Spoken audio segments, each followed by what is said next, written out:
నీలాంజన సమాభాసం రవిపుత్రం యమాగ్రజం ఛాయామార్తాండ సంభూతం తం నమామి శనేశ్వరం. ఓం శ్రీ జగద్గురవే నమః. జగద్గురువైనటువంటి శనీశ్వర మహారాజుకి జై. మనకి శని జయంతి ఈరోజు.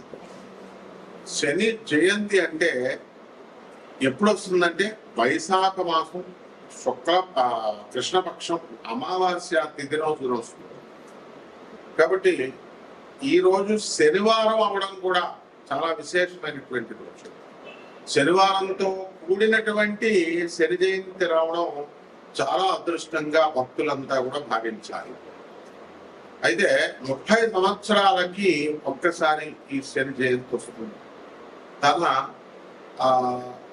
సొంత రాశి అయినటువంటి కుంభ రాశిలోకి మరి ఈ యొక్క శని ఉన్నప్పుడు ఈ యొక్క శని జయంతిని మనం జరుపుకుంటాం. కాబట్టి ఈ శని అంటే కర్మకి, ఆ తర్వాత ఈ యొక్క డిసిప్లిన్కి, క్రమశిక్షణకి మారుపేరు అన్నమాట. ఆయన్ని కర్మ ఫలదాత అంటాము. అలాగే కర్మ కారకుడు అంటాము. కర్మకి కారకుడు అయినా మళ్ళీ ధర్మానికి కూడా ప్రతీక అనమాట. అయితే ఎవరైతే ఈ యొక్క శని దశలు నడుస్తున్నప్పుడు అర్ధాష్టమ శని, అష్టమ శని, అలాగే ఏలినాటి శని, సాడే సప్తంటం ఇలాంటివన్నీ నడుస్తున్నప్పుడు ఎవరైతే అన్యాయంగా అధర్మంగా వీళ్ళు ప్రవర్తిస్తారో అటువంటి వాళ్ళని శనీశ్వరుడు శిక్షిస్తాడు. ఎందువల్లంటే ఆయన ధర్మమూర్తి. కాబట్టి మనకి ఈ శనీశ్వరుడు ఏం చేస్తాడంటే మనకి ఈ ఏలినాటి శని సమయాలలో చాలా కష్టాలను ఇస్తాడండి. ఈ అర్ధాష్టమ అష్టమ శని సమయాల్లో అనుకుంటాం. నిజమే, కష్టాలతో పాటు సక్సెస్ కూడా ఇస్తాడు అనేటటువంటి విషయాన్ని భక్తులు మర్చిపోతారు. అంటే ఇతర మనకి మిగతా 8 గ్రహాలు కూడా మనకి ఏం చేస్తాయంటే సుఖాలను ఇస్తాయి, అలాగే ఫలితాలను ఇస్తాయి, చాలా స్పీడ్గా ఇస్తాయి. కానీ శనీశ్వరుడు మాత్రము చాలా స్లోగా, మందుడు అంటాం ఆయన్ని, స్లోగా నడుస్తాడు. ప్రతి ఒక్క గ్రహము కూడా ఒక సంవత్సరం లోపల లేకపోతే సంవత్సరంలో గిర్రమని తిరిగేసి ఒక రాశిలో ఉంటారు. తర్వాత తొందరగా ముగించుకొని వేరే రాష్ట్రానికి వెళ్ళిపోతారు. కానీ శనీశ్వరుడు మాత్రం 2.5 సంవత్సరాల పాటు ఒక్కొక్క రాశిలో ఉంటూ వస్తాడు. కాబట్టి అతని యొక్క సహజ నైజం ఏమిటంటే ఆలస్యంగా ఇచ్చినప్పటికీ కూడా అద్భుతమైనటువంటి ఫలితాలను ఇస్తాడు. రాజయోగ కారకుడు ఆయన. శని యొక్క అనుగ్రహం లేదే ఏ జీవికి కూడా ఆయుర్దాయం అనేటటువంటిది పరిపూర్ణంగా ఉండదు. అంటే లాంగిటివిటీ ఆఫ్ లైఫ్ ని ఇచ్చేటటువంటి ప్లానెట్ శని మహారాజు అనమాట. అలాగే ఇతర ప్లానెట్స్ అన్నింటినీ కూడా మనం ఏమని చెప్పుకుంటామంటే మనకి ఈ యొక్క క్రమశిక్షణ ఇవన్నీ కూడా ఉన్న క్రమశిక్షణ నేర్పించిన శని మాత్రము మనము దేవుడు, శని దేవుడు అంటాం. మిగతా ప్లానెట్స్ మామూలుగా గ్రహాలు అని అంటాం. కుజగ్రహము, బుధ గ్రహము ఏమి అంటాం. కానీ శని మాత్రం దేవుడు అంటాం. ఈ యొక్క శని తన మాతృభక్తి చాలా ఎక్కువ. ఛాయాదేవ తన తల్లి అయినటువంటి ఛాయాదేవ పట్ల. ఆ విధంగా ఎవరికైతే శని బ్రహ్మాండంగా ఉంటుందో, ఉచ్చ స్థితిగతుల్లో ఉంటాడో శని, మరి తులారాశి, వృషభ రాశి లాంటి స్థానాల్లో, మకరం, కుంభం లాంటి స్వక్షేత్రాలను ఇలా ఉన్నప్పుడు ఆ యొక్క జీవికి తను మాతృభక్తిని కలిగిస్తాడు. అంటే తల్లి వల్ల లాభాలను కలిగిస్తాడు. తల్లి వల్ల ఈ అబ్బాయి, ఈ జాతకుడు వృద్ధి చెందేలాగా తల్లి సలహాలను పట్టుకొని ఉంటాడనమాట. అంటే ఎవరైతే తల్లిని అవమానిస్తారో అటువంటి వాళ్ళని శని నిర్దాక్షిణ్యంగా, నిర్దయగా శిక్షిస్తాడు. తన సొంత తండ్రి అయినటువంటి సూర్య భగవానునే ఆయన నిర్దాక్షిణ్యంగా శిక్షించాడు. తన తల్లి ఛాయాదేవిని వదిలేశాడు. కాబట్టి ఇలా మరి శని జయంతి రోజులు మనం ఏం చేయాలండి అంటే ఆ రోజున తెల్లవారుజామునే నిద్ర లేవాలి, సూర్యుడు రాకముందే. ఆ తర్వాత తలంటు స్నానం చేసి నల్లని వస్త్రాలను ధరిస్తాము. అలాగే చక్కగా ఇంట్లోనే అందరికీ కూడా చాలా మందికి తెలియదు ఏంటంటే, శని జయంతి లేదా శని అభిషేకం అని అనగానే గుళ్ళకు పరిగెత్తుతారు. ఇది మానేసేయండి ఫస్ట్. నవగ్రహ ఆరాధన ఇంట్లో కూడా చేసుకోవచ్చు, శనీశ్వర ఆరాధన. అది నార్త్ ఇండియాని చూసి మనం నేర్చుకోవాలి. అందువల్ల శని యొక్క ప్రతిమని కానీ, శని యొక్క ఫోటోని కానీ, మన విగ్రహాన్ని కానీ ఇంట్లో పెట్టుకొని మనము ఆ రోజున చక్కగా పూజా మందిరం దగ్గర కొన్ని బియ్యం వేసి దానిపైన చక్కగా తమలపాకు వేసి దానిపైన ఈ శనీశ్వరుడు యొక్క విగ్రహాన్ని మనం ఏర్పాటు చేసుకున్న తర్వాత మనం ఏం చేయాలంటే, మస్టర్డ్ ఆయిల్ అంటే ఈ యొక్క ఈ నూనె ఏంటది, ఈ యొక్క ఆవాల నూనె లేదా సీసమి అంటే నువ్వుల నూనెతో మనము ఈ యొక్క సీసేమ్ సీడ్స్, నువ్వుల గింజల నుంచి తీసినటువంటి ఈ యొక్క నువ్వుల నూనెని వెలిగించితో దీపారాధన చేయాలి శనీశ్వరుడు. అలాగే నువ్వుల నూనెతో ఆ యొక్క విగ్రహానికి ఆ శనీశ్వరుడి యొక్క నామాన్ని జపిస్తూ మనము ఈ యొక్క బీజమంత్రాలను కూడా ప్రామ్ అనేటటువంటిది శనీశ్వరుని యొక్క బీజము. మరి ఓం ప్రాం నమః అంటూ ఓం ప్రాం ప్రేమ్ అట్లా చెప్పుకుంటూ శనీశ్వరాయ నమః అంటూ మనము శనీశ్వరుడికి అభిషేకం, తైలాభిషేకం చేస్తాం.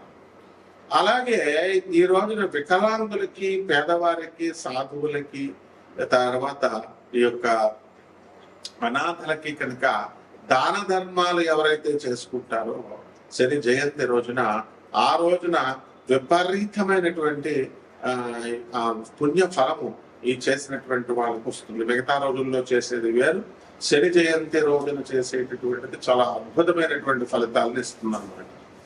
అలాగే శని రాజ్యాధికారాన్ని ఇస్తుంది కాబట్టి శనికి ఎవరైతే రాజకీయ నాయకులు ఉన్నారో అటువంటి వాళ్ళంతా కూడా మన శనీశ్వరుడు చక్కగా ఈ యొక్క రాజయోగాన్ని ఇమ్మని చెప్పి ప్రార్థిస్తారు శని జయంతి రోజు. అలాగే ఈ యొక్క శని అభిషేకాలతో పాటు మనకి వీలున్నంత వరకు దాన ధర్మాలు ఇవన్నీ కూడా మనం చేసుకుంటాం. అలాగే చిమ్మిలి బొండల్ని తయారు చేసి మనం నైవేద్యంగా శనీశ్వరుడికి మనం పెట్టుకోవచ్చు, లేదా బెల్లం మొక్కని నివేదనగా శనీశ్వరుడికి మనం పెట్టుకోవచ్చు. ఈ శని జయంతి రోజున ఓం శనైశ్చరాయ నమః అనేటటువంటి మహామంత్రాన్ని 108 సార్లు మనము జపించవచ్చు అన్నమాట. అలాగే నీలి పువ్వులన్నా, నీల శంఖం పువ్వులన్నా శనీశ్వరుడికి చాలా ఇష్టం కాబట్టి అందరూ కూడా మనకి నీలం రంగు పువ్వులను తీసుకొచ్చి మనము స్వామివారికి సమర్పించాలి. అదేవిధంగా నీలము రంగు లేదా బ్లూబెర్రీస్ ఫ్రూట్స్ ని మనం నేరేడు పళ్ళు ఇలాంటివి నీలి రంగులో ఉన్నటువంటి ఫ్రూట్స్ అన్నిటిని కూడా తీసుకొచ్చి మనము శనీశ్వరుడికి నైవేద్యంగా మనం పెట్టాలి. ఈ రకంగా ఎవరైతే కష్టాలను మనకి ఎదుర్కొనేటటువంటి శక్తిని ఈ శనీశ్వరుడు ఇస్తాడు, అటువంటి వాళ్ళందరూ కూడా ఆ కష్టాలని ఎదుర్కొని సక్సెస్ అనేటటువంటి బాటలో వీళ్ళు ముందుకు వెళ్ళాలి. అలా కాకుండా మామూలు ప్లానెట్స్, మామూలు గ్రహాలు ఇచ్చినట్టుగా మనకి సుఖాలు సునాయాసంగా కష్టం లేకుండా వచ్చింది అనుకోండి, దాని విలువ మనకి తెలియదు. కాబట్టి శనీశ్వరుడు ఏం చేస్తాడంటే మనకు చాలా కష్టాలను కలిగిస్తాడు. సరే ఈ యొక్క ఎయిర్లైన్స్ సమయంలో యాక్సిడెంట్లు ఇలాంటివన్నీ కూడా జరుగుతాయి. జరిగిన తర్వాత నిరంతరము ఎవరైతే నడుస్తారో, నిరంతరము ఎవరైతే కృషి హార్డ్ వర్క్ చేస్తారో, వాహనాలు ఇవన్నీ వాడకుండా వీలున్నంత వరకు సింపుల్ లైఫ్ ని ఎవరైతే లీడ్ చేస్తారో అటువంటి వాళ్ళంటే శనీశ్వరుడికి చాలా ఇష్టం అన్నమాట. అందువల్ల ఎవరైతే క్రమశిక్షణ కలిగి ధర్మబద్ధతగా ఎవరైతే ఉంటారో అటువంటి వాళ్ళకి సంతానం లేనటువంటి వాళ్ళకి కూడా సంతానాన్ని కలిగిస్తాడు. ఎప్పుడైతే యోగము లేకపోయినా సరే, జాతకుడికి ధనయోగం లేదనుకోండి, అటువంటి వాడిని కూడా ధన యోగాన్ని శనీశ్వరుడు కల్పిస్తాడు. అలాగే 6వ ఇంట్లో శని కనుక ఉన్నట్లయితే లాంగిటివిటీ ఆఫ్ లైఫ్ పెరుగుతుంది అని చెప్పి శాస్త్రం చెప్తుంది. అదేవిధంగా రోగాలు అనేటటువంటివి చాలా మందికి అనేక రకమైనటువంటి రోగాలు వస్తాయి. సాధారణంగా డెర్మటాలజీలో మనకి చర్మ సంబంధమైనటువంటి ఈ యొక్క డెర్మటాలజికల్ డిజార్డర్స్ అనేటటువంటివి వస్తాయి. ఆ విధంగా చర్మ వ్యాధులతో పాటు హ్యూమన్ ప్యాపిలోమా వైరస్ హెచ్పివి వ్యాధులు కూడా మనకి ఈ యొక్క శని ప్రభావం వల్ల వస్తుంది. అలాగే పిసిఓడి ప్రాబ్లమ్స్, ఈ హార్మోన్స్ ఇంబ్యాలెన్స్ వల్ల వచ్చేటటువంటి ఈ వ్యాధులన్నీ కూడా క్యాన్సర్ కి దారి తీస్తాయి, ఈ హెచ్పివి వైరస్ కూడా. అందువల్ల వాటినన్నింటినీ కూడా ఈ యొక్క శనీశ్వరుడు నిరోధిస్తాడు. కాబట్టి ఒక్కొక్క రాశి వారిగా ద్వాదశ రాశుల వారందరికీ కూడా ఎటువంటి ఫలితాలు ఇస్తారో మనం చూద్దాం. ముందుగా ఇవన్నీ కూడా గోచారాల రీత్యా కోటాను కోట్ల మందికి అందరికీ కూడా కామన్ ప్లాట్ఫామ్ లో మనం చెబుతున్నాం కాబట్టి దాని రీత్యా మనకి ఫలితాలు అనేటటువంటివి ఇలా ఉన్నాయి రాశి ఫలాలు అని మనం చదువుకుంటాం, వింటాం. అయితే ఈ యొక్క వ్యక్తిగత జాతకం అనేటటువంటిది ఒక్కొక్కళ్ళకి ఒక్కొక్కలాగా ఉంటుంది. ఎవరైతే వ్యక్తిగత జాతకాలు కావాలనుకుంటున్నారో వాళ్ళందరికీ కూడా నాసా లైవ్ రిపోర్ట్స్ బట్టి అమెరికన్ టెక్నాలజీతో మేము ఈ యొక్క జాతకాలు చెప్తాం. అటువంటి వాటిని మనల్ని సంప్రదించవచ్చు. ఒక్కొక్క రాశి వారికి కూడా ఈ శని జయంతి ముందు ఎలా ఉంటుంది, ఆ శని జయంతి తర్వాత ఈ యొక్క విశేషమైనటువంటి రెమెడీస్ చేసుకున్న తర్వాత ఒక్కొక్క రాశి వారికి ఎలా ఉంటుందో మనం చూద్దాం. మిథున రాశి, ఈ మిథున రాశి వారందరూ కూడా మనకి ఆల్రెడీ గతలోనే మనకి ఫారెన్ వెళ్ళడం జరిగింది. ఇక మిగతా వాళ్ళు ఎవరైతే ఉన్నారో అటువంటి వాళ్ళందరూ కూడా ఈ సంవత్సరం వెళ్ళిపోవడం అనేటటువంటిది జరుగుతుంది. అలాగే మిథున రాశి వారికి మరి కేతువు చక్కగా సింహరాశిలో ఉన్న కారణంగా విదేశీ సంబంధమైనటువంటి లావాదేవీలు, ఎక్స్పోర్ట్స్ ఇంపోర్ట్స్ బిజినెస్లు ఇవన్నీ కూడా వీరికి కలిసి వస్తాయి. అలాగే విదేశాలకు వెళ్ళడము ఇవన్నీ కూడా ఉంటాయన్నమాట. తాత్కాలికంగా అయినా కొన్ని హాలిడే వెకేషన్ కోసం చాలా మంది ఈ యొక్క మిథున రాశి వారు మనకి థాయిలాండ్ వెళ్ళడం అనేటటువంటిది జరుగుతుంది. అలాగే ఈ యొక్క రాశి వారికి అందరికీ కూడా మరి ఎక్కడైతే మిథున రాశి వాళ్ళు భార్య భర్తలు ఉద్యోగాలు చేస్తున్నారో, భార్య పిల్లలు ఇంకా రాకుండా అటువంటి వాళ్ళకి ఈ యొక్క ఈ మన గురుడు 2 జూన్ 2026 సంవత్సరానికి మారుతున్నాడు. అంతకుముందే మనకి ఈ యొక్క కుజ గ్రహము 15 మే 2026 సంవత్సరంలో ఈ యొక్క మేష రాశిలోకి వస్తుంది. ఈ కారణంగా మనకి వీళ్ళందరూ కూడా బ్రహ్మాండంగా వీళ్ళ బంధువులు అందరూ కూడా భార్య పిల్లలు వీళ్ళందరూ కూడా భర్త విదేశాల్లో ఉన్నటువంటి భర్త దగ్గరికి వెళ్ళడం అనేది జరుగుతుంది. అలాగే విజయ్ని మనం తీసుకున్నప్పుడు వృషభ రాశి వస్తుంది. మరి చక్కగా 107 సీట్లు ఉన్నప్పటికీ కూడా కమ్యూనిస్టుల్ని, కాంగ్రెస్ని, సివిఎస్కే పార్టీల్ని వాళ్ళు కలుపుకుంటూ మొత్తం మీద అసలు ఏమాత్రమూ కూడా బలం లేదు అనుకున్నటువంటి తరుణంలో స్టాలిన్ అన్నాడీఎంకే ఇద్దరు కలిసి పరిపాలన చేస్తారు, పార్టీలు కలుపుకొని సైద్ధాంతిక విలువలను పక్కన పెట్టి అని పుకార్లొచ్చినాయి. అటువంటి సమయంలో వీళ్ళు అది కాకుండా అలా కాకుండా వాళ్ళ నిరూపణకు వచ్చేసరికి 14 తారీఖు మే 2026 సంవత్సరానికి కల్లా మొత్తం ఈ 144 మందిని అసెంబ్లీలో చేసి చూపించాడు. అంటే అర్థం ఏంటంటే మిథున రాశి వాళ్ళది అంత బ్రహ్మాండంగా మీకు పని చేయడం అనేటటువంటిది జరుగుతుంది.